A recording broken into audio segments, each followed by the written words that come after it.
गत कालीठारु एक सप्ताह व्यापी प्राची परिक्रमा चैरिटेबल ट्रस्ट पक्षरु साधु सन्थक प्राची परिक्रमा पदयात्रा आरंभ हो जाइछि।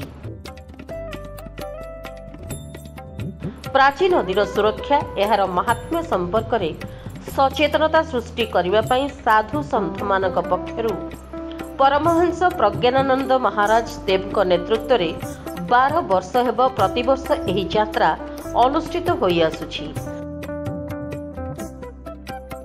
आज एही यात्रा प्राची उपत्यकार अंध कपिलेश्वर शंभु पीठठारु आरंभ होईछि।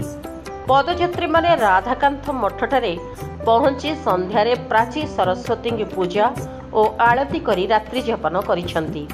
आसंता काली साधु सन्थ माने शोभनेश्वर शंभु मंदिर दे मुसी बाबा मठठारे पहुंची प्राची आरती करी माधव ग्रामर दुर्गा माधव मंदिर रे पहुंचीबे।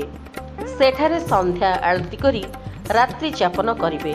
एही पदयात्रा 24 तारिख दिन उद्यापन हेबार कार्यक्रम रहिछि। एही पदयात्रा रे शताधिक साधु सन्थ प्राची प्रेमी और विदेशी श्रद्धालु जोग दैछन्ति। Bureau report PS news Bharat.